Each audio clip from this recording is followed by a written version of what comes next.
slap, slap, slap, slap, slap, slap, slap. The bait of the day.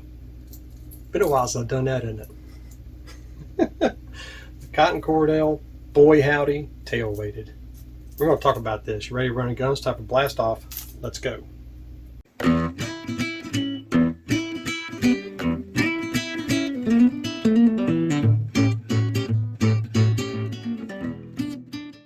Hey guys, Todd here with you. Welcome back to Bassin 101. Thought I had some fun with that.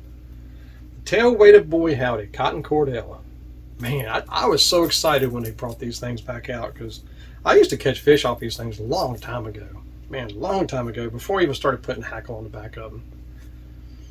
This is a great topwater bait it goes really good with a Zero Spook, but this does not walk the dog. This bait sits almost straight up and down the water, has a little tip about like this. And this is the reason I put hackle back here. Very small hackle, not much at all. And about that much of the bait sticks out of the water. So you see how much this sticks down here. If I'm throwing a spook or any kind of a walking bait and they're slapping at it and not taking it, that's when I throw that. This is a good backup to that. Because what it does is it sits in the water that low and they don't have to break the surface to grab it. You'd be surprised how many back hook bass I catch because they grab it back here. You'd be surprised.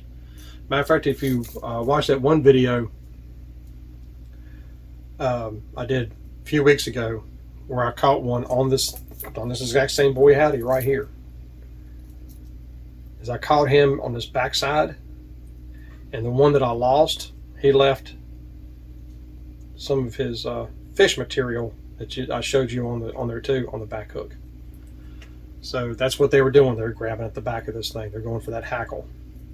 So to me personally, I don't throw this unless I throw a hackle on it. Now, what modifications do I do with this? Well, one is I put an oval split ring on the front.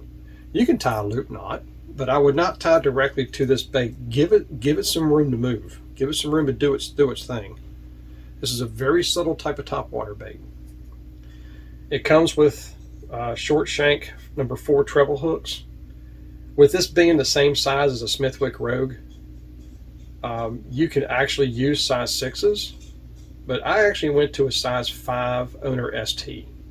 Just a little bit bigger bite than a size 6. A little bit longer shank than the short shanks they come with. But because of the way it walks in the water, it's constantly in this position as you're walking it. I've never had an issue with these two hooks hanging together.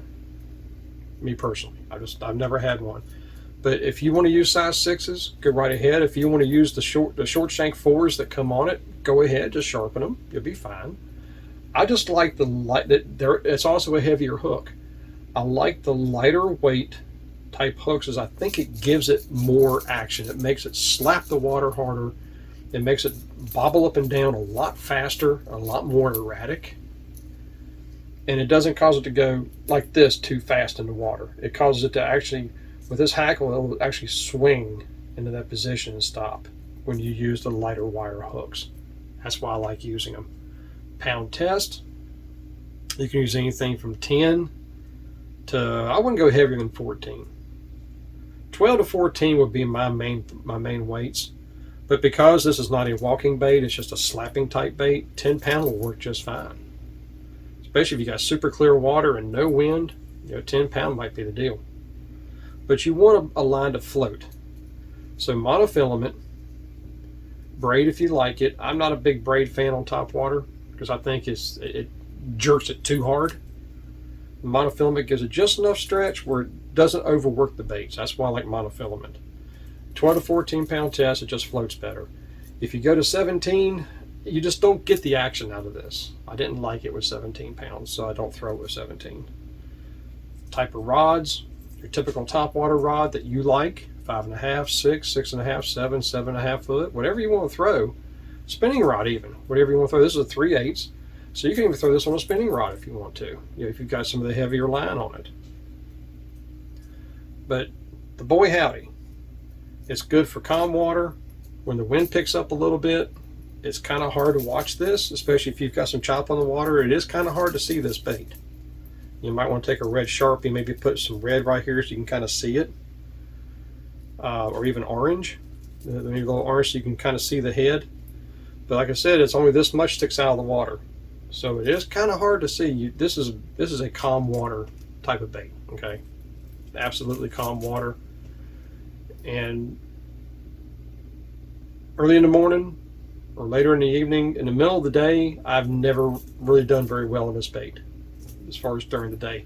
If you've got a cloudy day, absolutely you can. But you can throw this besides any other topwater bait. Just why? They don't see this.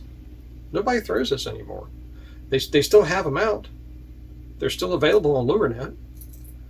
And you know, you can get them in all different kind of colors. I mean, some of the standards we've always used over the years has been Smoky Joe, Chrome Blueback, Chrome Blackback, Bone. Now they have black. You know, the translucent colors. It's awesome. Love it.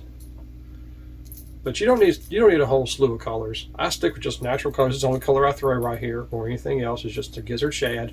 It's clear, and it has just enough of blackback where it kind of holds the outline a little bit in the water. But that's what I use. But I like the other colors too. It's way too many colors to choose from. But the Boy Howdy, that's how you throw it. As far as shallow water, it does pretty good. But I like this better on deeper bluffs.